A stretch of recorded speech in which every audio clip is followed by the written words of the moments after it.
grandes temores, imprecisos, vagos, pero ciertos, van a dominar toda la agitación popular de París durante todo este periodo medio del año de 1792.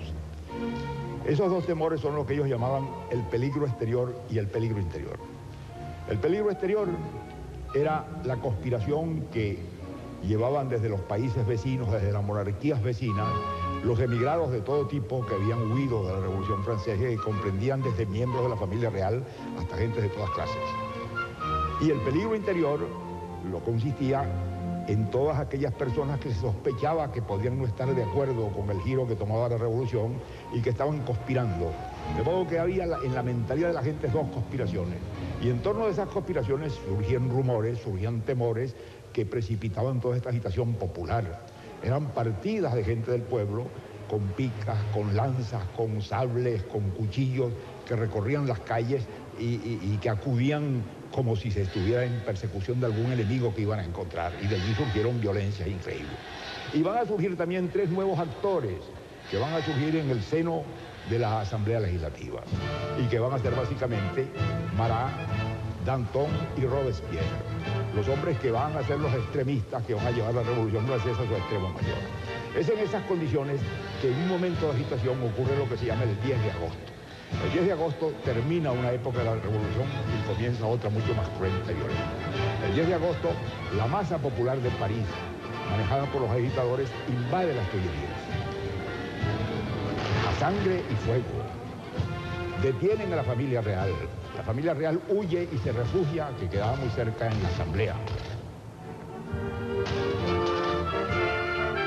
En la Asamblea la acogen y la Asamblea queda rodeada e invadida también en gran parte por la masa popular armada vociferante contra el rey, a quien sospechan de estar en conexión con lo que se llamaba el peligro exterior y con la conspiración de los monarcas.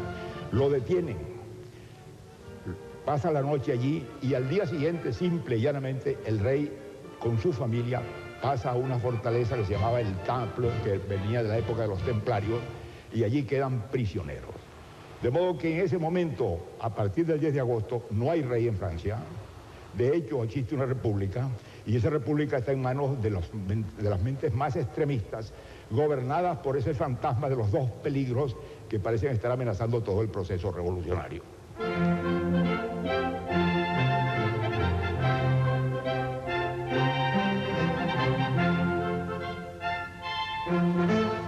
Con el rey y la familia real presos, la oratoria encendida de Danton, que conmovía no solamente a la Asamblea, sino a la masa popular, el odio reconcentrado y frío, implacable de Marat, y la virtud llevada al extremo del crimen de Robespierre van a dominar la escena. La agitación popular va a subir a su máximo. Es entonces cuando va a ocurrir uno de los más trágicos episodios de la Revolución. El día 5 de septiembre de 1792, la masa popular armada, gentes de todas clases, con picas, con lanzas, con fusiles, con armas, incluso con cañones, se dirigen a las prisiones donde estaban acumulados gentes de todas clases, porque había gentes que estaban presas allí por sospechosos, porque pertenecían a una clase social determinada y se pensaba que podían estar contra la revolución, algunos criminales, y entran a esas prisiones, las invaden y comienzan a matar indiscriminadamente a todos los que están presos. Y de una prisión marchan a la otra. Y eso va a durar 2 días, el 5 y el 6 de septiembre. En esos 2 días van a perecer centenares de personas de todo género, sin juicio de ninguna especie, sometidos simplemente a la violencia irrefrenada e irracional de toda esta masa humana que inunda las calles y que asalta las prisiones para castigar a unos supuestos enemigos exteriores o interiores. Es entonces cuando, a la luz de esta nueva situación que ya lleva a un paroxismo la violencia de la revolución, se resuelve enjuiciar al rey, decidir qué se va a hacer con el rey. Es una decisión grande, era la primera vez que en siglos en Francia se iba a enjuiciar a un rey y se iba incluso a castigarlo con una pena de muerte. Esto es lo que va a agitar y a preocupar a la Asamblea, porque es la Asamblea la que lo va a decidir. Y hay 2 tesis que se oponen. Una, que es la que decide y que sería lo más simple, que la Asamblea como un acto político decrete la muerte de Luis XVI. No de Luis XVI porque ellos no le llamaban así, sino Luis Capeto con el nombre original de la dinastía. Otros que piensan que es necesario seguirle un juicio. No es fácil porque el juicio era ilegal e inconstitucional porque por la Constitución el rey era inviolable.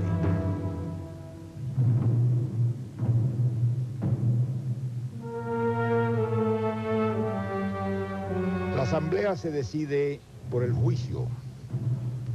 Va a ser una larga y dramática sesión que va a durar días y noches enteras, con todo el recinto invadido por la masa popular ávida de ver al rey sometido a juicio y de oír lo que dicen los que le acusan y los que lo defienden. Luis XVI se va a comportar con una enorme dignidad, con una gran entereza, con mucho valor moral. Las palabras que va a decir en cada ocasión son muy dignas, muy serias, muy sinceras, muy pensadas. Su actitud va a ser de una gran serenidad y objetividad que impresiona mucho a los que debaten. Y ocurre el caso extremo de que en aquel momento de tanta emoción, aquella inmensa asamblea con el público metido dentro, no llega fácilmente a hacer una mayoría para condenarlo o para someterlo al juicio que se debate primeramente, sino que se hace por un margen sumamente pequeño de votos. Y una vez sometido al juicio, entonces hay que decidir cómo, qué se va a hacer, por qué se vota. Se puede votar por varias cosas. Se puede votar por la muerte, se puede votar por el ostracismo, se puede votar por la prisión, pero evidentemente lo que está en la mente de los más extremistas es la muerte. Y entonces van subiendo a la tribuna uno tras otro los oradores a votar por la muerte o por la prisión o incluso por la anulación de toda pena y dejarlo en libertad. Es muy dramático ese desfile y retrata mucho a las personas que están allí. Y hay un momento muy dramático en que el duque de Orleans, el primo del rey, de la familia real, sube a votar y ante el asombro y el horror de la muchedumbre, el duque de Orleans vota por la muerte del rey. Desde aquel momento aquel hombre se condenó a sí mismo. Lo que lo esperaba después era la caída, el desprecio. Cambió de nombre, se llamó Felipe Igualdad y terminó en la guillotina. En esa situación, el rey es condenado por un margen también muy pequeño de votos. Regresa a la prisión donde lo guardan su mujer, su hermana y su hijo y su hija. Y con ellos con mucha serenidad pasa ese espacio de tiempo hasta que llega la mañana del 21 de enero de 1793 y lo conducen a la Plaza de la Revolución para ser guillotinado. Con gran dignidad pone la cabeza en la guillotina, cae la cuchilla y la cabeza del rey de Francia ensangrentada cae en el cesto, de donde la toma el verdugo y se la muestra a la muchedumbre que brama de entusiasmo, de miedo o de angustia.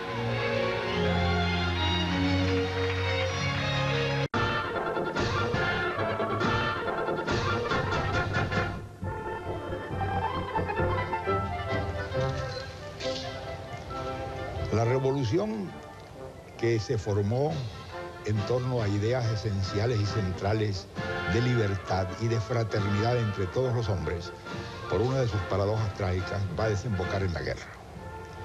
La guerra era inevitable. La ejecución del rey, la forma desafiante en que la revolución había amenazado todos los tronos de Europa, habían provocado una reacción extranjera que inevitablemente iba a conducir a la guerra. Pero es que además la revolución la provocó. La revolución no se hizo para Francia, nunca fue francesa en un sentido restringido. Ellos siempre pensaron en que aquello era un movimiento que iba a cambiar la historia, que iba a iniciar un nuevo tiempo del género humano y que era para todos los hombres, para toda la humanidad, en todos los lugares. De modo que esto es un desafío que la revolución lanza a los reyes de todo el mundo y los provoca. Además, Francia en ese momento era el país más poblado de Europa, de modo que tenía una base de población muy grande para soportar grandes ejércitos como ningún otro país de Europa. Y además ellos van a introducir otra innovación, y es que no van a recurrir como los reyes lo hacían a ejércitos de mercenarios o profesionales, sino que van a reclutar, van a llamar a los voluntarios que se inscriben para tomar las armas y salir a luchar por la patria, a salir a luchar por la libertad. Esa idea de patria es una idea de la revolución, no existía en tiempos de los reyes. De modo que van a hacer con eso la idea de patriotismo. Es una guerra en defensa de la patria, en defensa de la libertad, como decían ellos, contra los castillos y en favor de las chozas, para llevar la libertad al mundo entero. Esa guerra va a desarrollar, lógicamente, su sentido modificador del contenido de la revolución. Y la expresa, ese sentimiento lo expresa admirablemente y va a ser una de las fuerzas que moviliza a toda la gente en ese sentido. La aparición verdaderamente prodigiosa de un canto de guerra que compone un desconocido que se llamaba Rouget de Lille en la ciudad de Alsacia para el ejército del Rin, que se llama el canto de guerra del ejército del Rin, que es lo que hoy llamamos la Marsellesa.